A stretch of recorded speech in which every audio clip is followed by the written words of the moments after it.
welcome to a very Christmassy episode of Showreel. I'm your host, Jasmine Catherine. We're throwing some Christmas cheer your way with a look at Richard Curtis's ever-popular 2003 film, Love Actually, and we'll discuss our favourite seasonal TV specials that aren't Showreel. We also had a Christmas tree, but it was taken due to budget cuts. Joining me is my wonderful co-host, Catherine Tucker.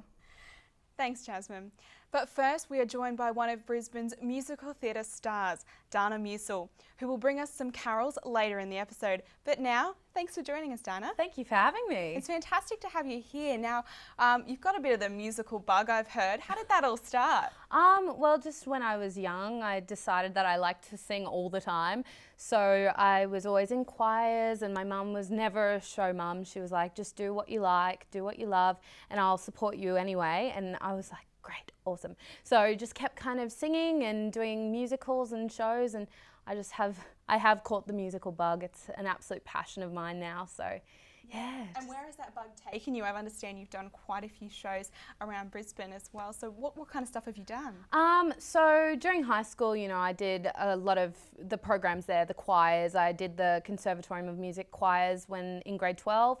And then when I finished grade 12, I was like, oh, what am I going to do? So I did all these auditions, and I got into the Harvest Rain internship program. So that was a 2-year program, and we did intensive training on acting, singing and dancing. And through that, we did shows as well. So kind of just did that for a whole year and wanted to go back for a second year. But through that internship program, I got the opportunity to audition for The Wizard of Oz, and I wanted to play Dorothy so bad, but I was like, no, I'm 18, like being a lead on the QPAC stage, what?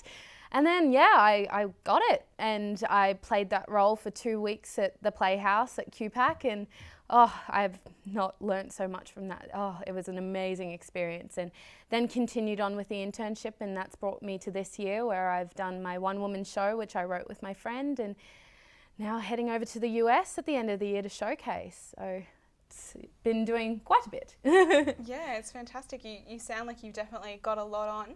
So do you have a favourite out of all the stuff you've done? Do you have something that just really sticks in your mind as something that was so fantastic?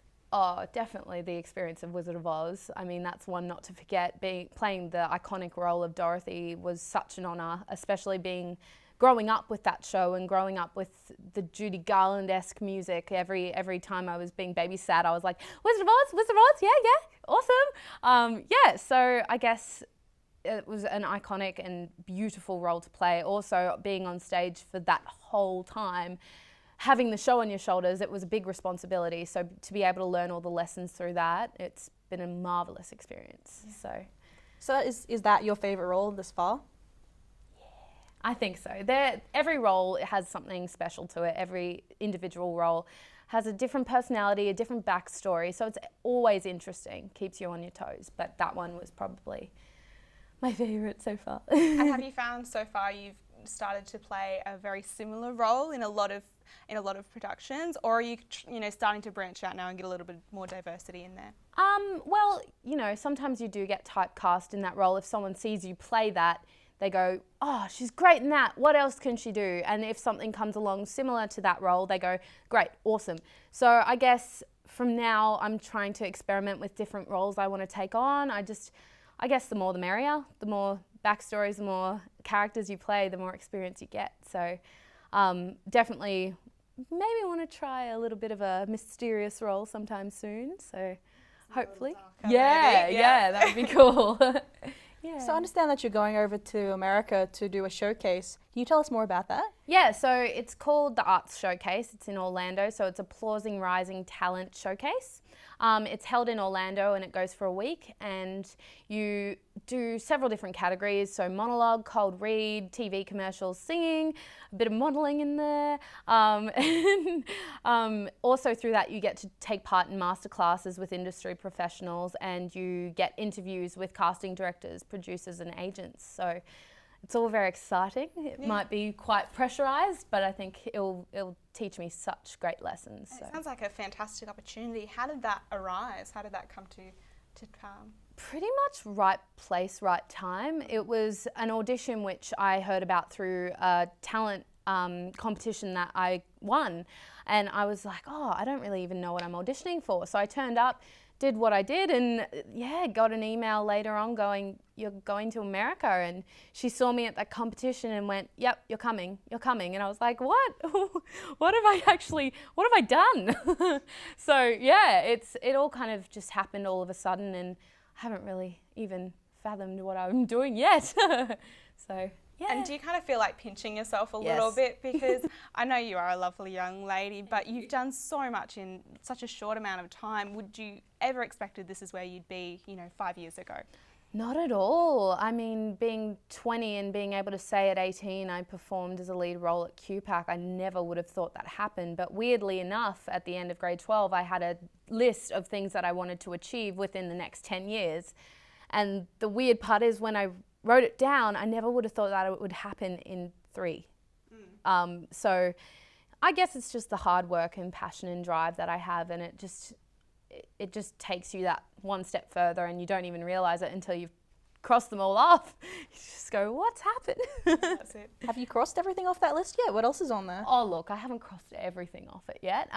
Definitely Broadway is one that I would love to achieve, and West End in London, that would be amazing. But one step closer, now going to America, I will at least be able to see the shows and understand the sort of protocol that you have to take. And yeah, the atmosphere over there will be a lot of fun. So keep writing down those goals anyway. Yeah. And in terms of those goals, is there a dream character on there that you would love to play one day? Oh, Christine in Phantom of the Opera has always been on there. Yeah, that would be a lot of fun. It would be a big challenge. Well, especially since classical was the first genre that I was trained in. So yeah, that would be really cool to go back to that. Also, I guess any sort of jazz-esque musical would be awesome. So yeah, I mean, there's a few ideas in the background. Thank you. And just on a final note, I know you mentioned to us earlier that, you've had a lot of obstacles to overcome. If there was one piece of advice you could give to other young, passionate performers, what would that be? Just keep going, keep driving, keep writing your lists, and take every bit of criticism in a positive way and let that be the fire in your belly. So just keep going and let that passion for what you do take over, because it's worth it. And do you think that's what's helped you get so far already? Yes, and even just listening to music and seeing shows, seeing other talented people perform, it just gives you that fire, and it's so great to see that so much is actually happening in Brisbane at the moment. It's really exciting. So, and you've done so well, so we wish you all the best. But we have to go to a break now, but stay tuned for some rather polarising reviews of Love Actually, and we'll also have some more carols by Studio Light. See you guys soon.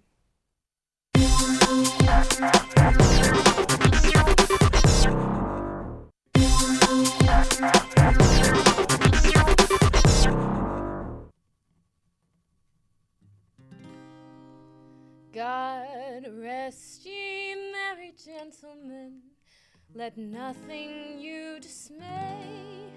Remember Christ our Saviour was born on Christmas Day, to save us all from Satan's power when we were gone astray. Oh, tidings of comfort and joy, comfort and joy. Oh, tidings of comfort and joy. In Bethlehem in Israel, this blessed babe was born and laid within a manger. Upon this blessed morn, the which his mother Mary did nothing take in scorn. Oh, tidings of comfort and joy, comfort and joy. Oh, tidings of comfort and joy. From God our heavenly Father, a blessed angel came, and unto certain shepherds for tidings of the same, how that in Bethlehem was born a Son of God by name. Oh, tidings of comfort and joy, comfort and joy. Oh, tidings of comfort.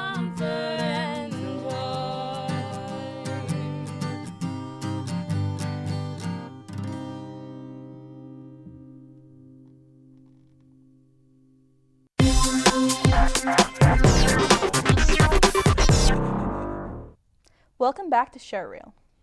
According to our producer, Love Actually, with possibly the exception of The Santa Claus, is the greatest Christmas movie ever, and he stuck us with the task of reviewing it. With this film celebrating 10 years since its release, I'm sure there aren't many of you who haven't seen it, but for those of you who haven't, here are the basics.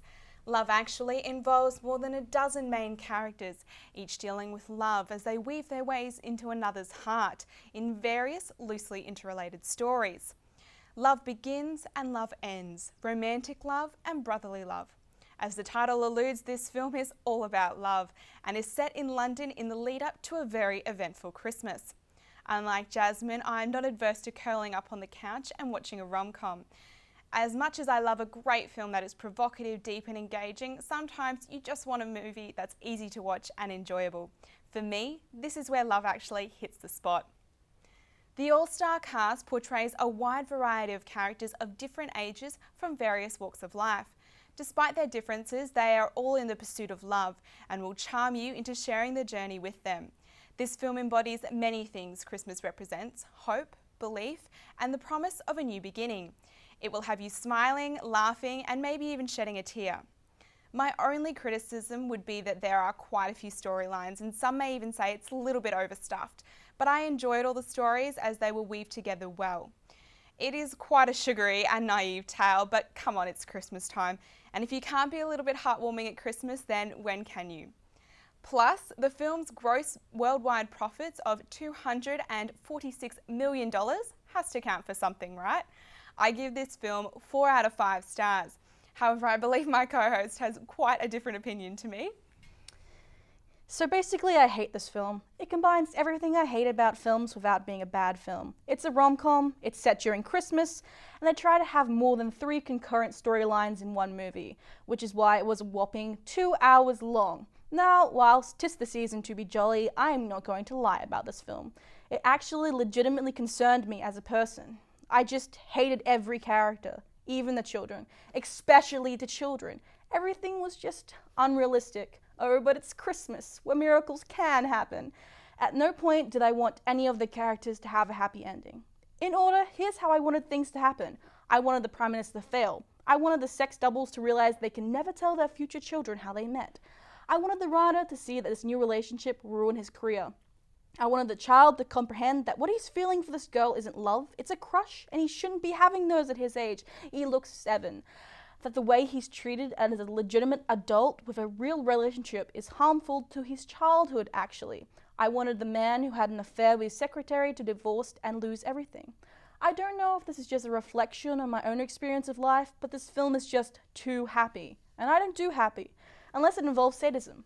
Now, in my experience, you can't make a good Christmas movie unless it's so bad it's good. An example of this is Santa of Muscle, starring Hulk Hogan. And if you legitimately try to make a Christmas film that's good, you're going to have a bad time. Now, while this goes against everything I've said, I am a fan of romance. Who isn't? But I'm not sure what I saw in this film was romance. It was a pathetic, empty husk of what romance should be. Romance isn't running through the airport security and potentially being arrested, no matter how popular the trope. I don't know if romance began being equated with activities that risk your future or life, but it's a bad turn of events. This film wasn't romance to me, and it sure as hell never made me laugh, which makes it just a multi-protagonist, character-driven Christmas movie, and that's just awful. But hey, this is my opinion. I'm sure there are reasons to like it, but I'm probably just blinded by my absolute abhorrence to rom-coms in general. I give Love Actually 1 out of 5 stars, actually. We just seem to definitely have quite a difference of opinion there, don't we, Jasmine? Yes, yes we do. Have you seen this film yourself, Dana? Years ago I saw it, yeah, probably when I was in about grade 8, and we thought the sex doubles were a little bit intimidating at that point. I have an interesting story about that. But yeah, I know it is like rated M or something. It's a bit up there because it has got some interesting scenes in it. But did you enjoy it yourself? I did. The funniest part though was when we were there, it was a sleepover at my friend's house, and my friend actually had it on pause on that scene when the mum came in, and we were like, and it was a mistake because we were trying to fast forward it, but it was accidentally paused. And you're just like, So- nothing's going on, Yeah, we promise. Yeah. Christmas movie. Yeah, exactly. It was the worst part to pause it. Oh, but yeah, no, I enjoyed the movie, but yeah. And ladies, do you have any other favourite Christmas movies that you can think of off the top of your head? Me, well, you know, Santa of Muscles. That's pretty up there. I mean, Home Alone's a pretty good classic one, you know. It's a little bit fun and a little bit, you know, all over the shop, and it's got a bit of Christmas in there. So, you know, that one's not too bad. Of course, you've got The Grinch for those people that, you know, aren't big on Christmas. And there's even Lethal Weapon for people who are a bit of an action person, you know, and they like a good Christmas movie. So there are quite a few out the there when you Muppets. think about it. And The Muppets for the kids. Yep. You know, that's a bit more child-friendly than Love Actually, I would probably say, considering your experiences. Memorable. Yeah, and then there's of course there's also Gremlins, which is a very classic one, isn't it? Combining like horror and Christmas, like two wonderful elements, just fantastically woven together. There are quite a few horror Christmas movies, aren't there? There's Yeah. quite a few scary ones, and you know, I don't like that kind of thing. That's not my kind of thing. I know. Let's just be happy at Christmas time and eat lots of food. Nightmare Before Christmas. I absolutely love that film. You guys have seen it, have you? Oh, I haven't actually. I just remember the title, really. Oh, it's I must. They We sing in will it. have to go home and check that one out, Yes. I Yes, think. yes, I will watch it as well. Yeah. the- Well, I hope we've given you guys some great ideas for Christmas movies to have a look at over the Christmas period. But coming up next on Showreel, we discuss the thousands of TV Christmas specials out there, and some also some more Christmas carols. Stay tuned.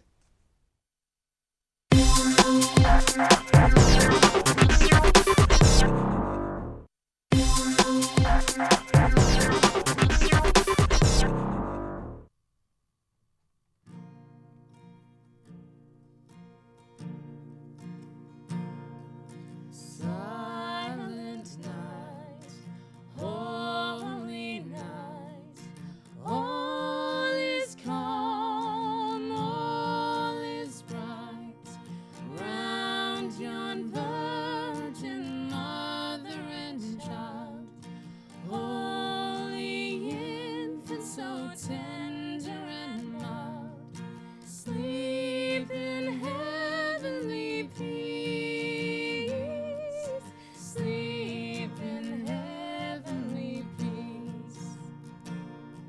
Silent night, holy night, shepherds quake at the sight, glory stream from heaven afar, heavenly hosts sing hallelujah, Christ the Savior is born, Christ the Savior is born. Silent night, holy night, Son of God, love's pure light, radiant beams from thy holy face, with the dawn of redeeming grace. Jesus, Lord, at thy birth, Jesus, Lord, at thy birth.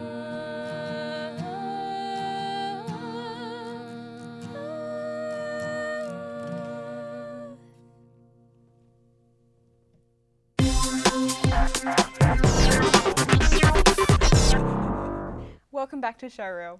Now, over the years, you've all seen thousands of TV Christmas specials, I'm sure. You're watching one right now. But are they just a desperate claw at ratings, or do they actually add something to the show? Well, we've got a lovely guest here. I'm sure you've probably seen a few TV shows in your time. What about Glee? Because you are a singer. Do you have any comments on their Christmas specials? I have only watched probably the first 2 seasons, and it was a while ago, but I would say they would definitely have a Christmas special, and I'm sure they did many a cappella arrangements of different songs. Actually, I should look them up. They would be quite good, I would assume. Yeah. But I would say they have probably a special for about any special event or season. So, yeah. Do you think that there are something that actually adds to the show? Like in terms of Glee, obviously it is a singing show, so they can kind of work the Christmas theme in a little bit easier. But does it really add to the show, or do you think it's just kind of to get the ratings and... A bit of both, really. I think it's great that they share the celebration of Christmas. I think that's a really special thing. Also, I think obviously the ratings would go up if you love the show and if you love the songs and you love singing. You know, it doesn't hurt, especially with that show. I think it's definitely a positive aspect of the Christmas show. So, yeah, I reckon it does well for them. Right. Yeah. And Jasmine, do you have any favourite TV specials yourself? Any favourites there? TV specials? I don't know. I vaguely remember Buffy having one, but I don't know if they did. They did? I think they did. I think they did, And yeah. I think it was actually a really terrifying episode too. Was it? I just remember that Buffy probably would have one because they have like the musical episode. They have they're very out there with their different episodes. And I just remembered Sabrina the Teenage Witch had an awesome Christmas episode. Yeah. I just That's going back a few years Oh, now, it is. Yeah. Oh, showing my age. No. Yeah, I remember that was actually a really good episode. So, did you guys ever watch Sabrina the Teenage Witch? I'm going to admit that I did, yes. I think nowadays, though, of course, there's so many sitcoms and there's so many dramas and TV episodes like that, and a lot of them do have their Christmas specials. You know, of course, The Big Bang Theory have them, and even, you know, all the old school ones usually have, you know, 2.5 Men and Frasier and all that kind of stuff. And I think sometimes they are good. Like, sometimes they do add to the story. And you know, I think kind of the definition of a really good TV Christmas special is if you take the Christmas side out of it and it can still be a good show and stand by itself. I think that's kind of a good way to look at it. But some of them are just a bit, you know, here's some Christmas, you know, just kind of putting it out there in that way as well. So, but no, I love Big Bang Theory, so that's probably one that I have seen quite a few Christmas specials of because it's been around for a little while now. But that's a good one, Buffy. I didn't even think of that. There's lots of them out there. Subject of Christmas, like the currently coming out movie, you know, Frozen. Yes. You guys have seen the trailer for that? Yeah. What do you guys think of it? What are you guys looking forward to it? Well, it was done by the makers of the creators of Tangled, which is a pretty funny movie. I kind of enjoyed that one a little bit. But yeah, it does look all right, you know, another animated Disney movie, though we have seen quite a few, so hopefully it will bring something new to the table. What are your thoughts? Oh, I thought it looked absolutely adorable. I'm already in love with the snowman. I think he's absolutely, his quote, but you were worth melting for. Yeah. I was like, no, rom-com. Yeah, so I think it will be a really good movie. They always do good movies, but maybe a little bit predictable. We'll find out. Yeah, and I think the other thing I always get really, really cautious about now is, do they show all the best bits in the trailer? Because you look at the trailer and you think, oh, that looks like such a great movie, but then you go and see it and you're like, that was in the trailer, that was in the trailer, that was in the trailer. So hopefully it's not one of those movies, and it's a bit more of a kid-friendly movie out there as well, that the whole family can kind of go and see at once. So it might be a good one to go and see, you never know. Yeah, and good music should be in there as well. Yeah, that's true. So. And speaking of snow, actually, you will actually be in the US for Christmas, so will you be having your first white Christmas over there? Oh, I actually have been lucky enough to be in Europe for a white Christmas before. Our family took a trip there instead of schoolies, so which was amazing. But yeah, New York and in New Year's and Christmas, so very lucky. It wasn't meant to be like that. It wasn't meant to be that way, but it's worked out. Yeah, but it's worked out for the best, and I'm very excited. So see a lot of shows as well. You'll have to go out and make a few snowmen yourselves and done. You know, throw some snowballs around. It'll be a lovely one. Very different, obviously, to the very hot and sunny Australian Christmas. Negative numbers in the weather scale, so it'll be fun. It'll be fun. Fantastic. Yeah. Well, thank you so much, everyone, for joining us. But unfortunately, that's all we've got time for. I'd love to thank Dana for joining us, and we wish her all the best over in the US. To watch more Showreel and catch up on the latest Showreel news, head to our Facebook page and follow us on Twitter and YouTube. To find out more about Dana, head over to facebook.com/Dana Musil Performer. Dana Musil Performer. Yes. Yeah, we got it. Fantastic. Cool. Thank you. You guys can catch Showreel again with our New Year's Eve special on December 28th. But for now, have a very Merry Christmas and a happy holiday.